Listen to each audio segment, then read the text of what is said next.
So it's a bit cold and rainy out today. It's I think 37 degrees and starting to rain, and of course I think everybody knows the temperatures are going to plummet here in a few days, few weeks. So well, I guess it's, I don't know, 7-10 days, something like that. So I thought I'd just do a video in front of the fire. A lot of people like the videos in front of the fire, and if I can find the right size wood here. Now I know somebody's going to complain, there's not enough light, I can't see what you're doing. So then once I get the fire started, people will complain, there's too much light, I can't see the pretty flames. Can't win for losing being on YouTube. So what I'm doing is, obviously I've talked about this quite a bit, is in previous videos, is I run on these newer wood stoves. These are the EPA efficient wood stoves. You run 2 pieces of wood. I do. I don't care how you do it. You run 2 pieces of wood down on the bottom, kind of north and south, and then a couple pieces on top of that, east and west, and you just keep staggering them like that, back and forth. And then when you catch your kindling on fire, which is this stuff down here, it'll catch real easy. Any other method has proven to be difficult to light. I think I'm going to have to make some kindling today. We're about out. So, they're talking about snow north of us. I don't even know if I really understand what they're talking about, to be honest. You know, they're talking about blizzards and all kinds of stuff. What I think we're going to get, though, is freezing rain. We're going to get a lot of it. So, about an inch of frozen precipitation. And the YouTube video that I watched, you know, they got these YouTube weathermen. I know the big one, everybody likes the big one, Ryan Hall, but that's not the one I was watching. This other guy, he said that we're going to get about an inch, and they're already putting out warnings about loss of electric and power line being down, limbs falling, roads being closed. So it's you know, they're talking about a catastrophic event. So since you know, we heat with electric, this is our backup. I'm kidding. We actually have, I don't know, 13 or 14 years worth of firewood. When I first did the firewood, I had 15 years worth of firewood. But then we used quite a bit, but I've added to it. I've cut down, I think, 3 walnut that I'm still splitting over here. So, you know, we got a lot of firewood. Of course, we don't use a lot of firewood. That's one of the key things about living in a tiny house, is you just don't use a lot. I mean, look at the size of this log that we're putting in there. It's slightly bigger than a piece of kindling. And what do I got? A bunch of pieces. I mean, I probably have 1 log in there, log and a half at most. So we're putting pieces this size, 1, 2, 3, 4, 5, 6, 7, 8, 9, 10. So 10 pieces of this size wood. It just doesn't take a lot. Now, what we do is, I get up about 4:30, start the wood stove, and that'll last depending on the temperature and the wind. The wind is the big thing. If it's windy, it's hard to hold the heat in this house. Real quick, when we first built this house, we had intended on making a loft in the attic. So we were going to put more insulation up in the attic and open it up. But we changed our mind and just decided to keep it as an attic. Well, then moisture accumulated in there. And before it molded, I drilled baffles. I can't think of vents. That's the word I'm looking for. Vents on both sides and then underneath the awnings of the house, so we get ventilation. Well, when I did that, it really opened us up to the wind. When it gets windy, that wind does creep into the house a little bit after doing that. So we had to light this more than I think that we used to in the past. But anyway, so I get 4:30, I light the wood stove, and then if we're down towards the 30s or below, around noon I have to light it again. And then no matter how cold it gets in the evening, I just let it go ahead and get cold. And then right before I go to bed, 8:30ish, I light it again. And that gets us through the night. Again, as long as it doesn't get too cold. I think 17 degrees is about as cold as I want to get with that. And then that'll drop us down during the night into the 50s. Of course, we're under blankets, so it's not too bad. So when I get up in the morning, it's pretty chilly. So I get the wood stove going. And it takes, I don't know, a good hour to get the temperature back up. What I do is I try to get the temperature back up to about 80, 85-ish degrees in the house. And I've pretty much got it down to an art form now. I can pretty much get it every time. That 80 to 85 degree range. In the past, I really struggled. Sometimes I wouldn't get it hot enough, and I'd be lighting it again within a couple hours, and where I get it way too hot, and then we're opening the windows and wasting firewood. Opening windows, you're wasting fuel. You wouldn't open the windows if you're running your furnace. I don't see why you'd want to open your windows running firewood, because that's work. That's time, that's labor, and time is money. You know, if I were to sell this firewood, you can get, what, $200-300 a cord out of this? Why do I want to open a window and just let it go out the window? So I do try to really control how much heat I put into the house. And then, right, like I said, right before bed. Now, we're going to get down to these single-digit temperatures and negative temperatures. I will probably get up maybe 1 o'clock at night. Of course, everybody's going to say, you got dark bags under your eyes. You're not getting enough sleep. What's going on? I thought off-grid living was easy.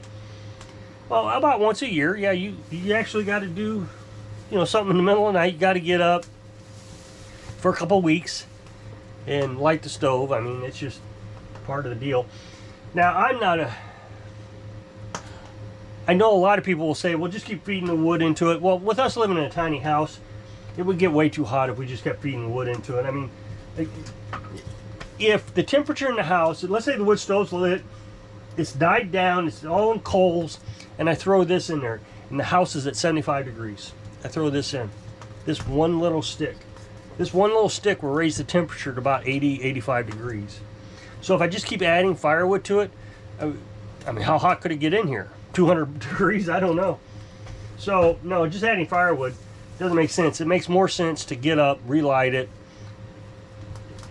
Now, some people will say we need a smaller wood stove. That's just not true. Smaller wood stove doesn't control the heat. You just put in smaller pieces of wood. So having a larger wood stove actually makes more sense, because when it gets really cold, I can put larger amounts of wood in there to get us heated up better. And since we were looking for a used wood stove, I think we got this for $400. It only been used once or twice. I don't remember. It was very little. I mean, it was still spotless clean when we bought it, like new.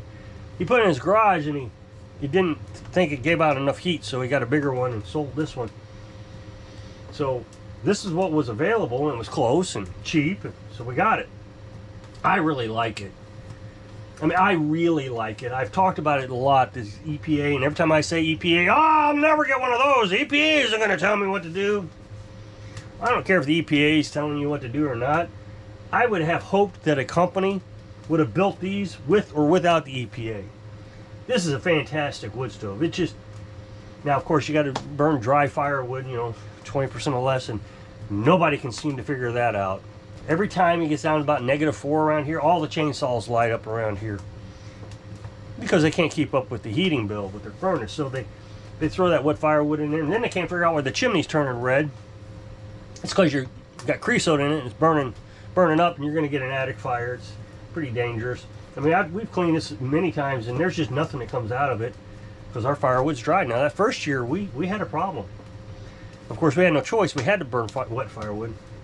It was just, we had to. So, like I said, we got this storm coming. So, of course, prepare for the storm. The thing is, we really don't have to prepare for anything. It is cloudy. And it's been cloudy for a long time, and it's going to be cloudy for a long time. Tomorrow it's supposed to be sunny, so I'll go ahead and fill the IBC tank up with water. And the reason that's important to us is because we don't want our water to freeze. If I put well water into the IBC tank, the well water is 58, 60 degrees, something like that. The IBC tank's 35, 36 degrees. If I can raise that temperature up with the well water, It takes a long time for it to cool back down. So I'll fill it up with the sun tomorrow. I think I filled it up yesterday or day before yesterday. But we've been in this constant cloud cover for weeks now. So we're not getting any charge from our solar panels. Except every, maybe once a week. Gives me a chance to fill the well, or the IBC tank with the well. Now what I did there was I let the chimney get warm so we can start getting that draw. The heat rises. So when you get the chimney warm, it'll start drawing up that heat. And you also, the reason you do that is you want to get those baffles up there, the air tubes, to heat up so it will start burning the smoke. I've talked about this a lot in previous videos, so I'm not going to go covering it again. So my concern is we got to run the generator. Now, if we lose electric for an extended period of time, and I got to run the generator every day because of the cloud cover, then I want to make sure I got enough gas. So I got one full tank of gas, can of gas now. I think today or tomorrow we'll go ahead and fill up the other one. Of course, we have the propane generators also. So we got the gas generator, we got the dual fuel generator. So if we run out of gas, I think I got, I don't know, 5 or 6 canisters of propane. If we have to have it, we can start swapping them out and different things. I got 2 or 3 out there that aren't being used for anything, and I might just go ahead and pick up another propane while we're at it. Yeah, I don't like running the propane generators if I don't have to. They're expensive, and if I can preserve them as long as possible, I'd rather do that. But if in an emergency I had to run them, I would. Of course, we got the wood stove. Carolyn's been dragging in firewood. It's raining, so the firewood's wet. So she brought it in so we can get it to dry up a bit. We always try to keep 3 stacks in the house. 1 stack underneath the bed, 1 stack in the shelf, and 1 stack next to the wood stove. I know, you're going to catch the house on fire with that. Well, just be careful. You won't catch it on fire. Wood's got to get up to 500 degrees. The only way it's going to catch on fire is if a spark came out and landed on it, you didn't catch it. So I got a fan running, trying to blow that dry. Of course, we got firewood on the porch also. So if it became an emergency, that stuff's dry. We could bring it in and burn it if we didn't have enough in here to use. So that we're not allowed to touch that unless we're out in here and all the firewood is wet. That's kind of the rule. She's been doing a fantastic job. She's been splitting up this firewood into these little pieces, and she's got stacks of this year. I'm really impressed with how much she's done. It's almost like she enjoys doing it. But when we first split it, of course, you split it with the maul and the log splitter and all that, and get it down. But we were measuring it to the size of a outdoor heat exchanger that we were using to heat the camper when we were building a tiny house. So all that firewood's just too big.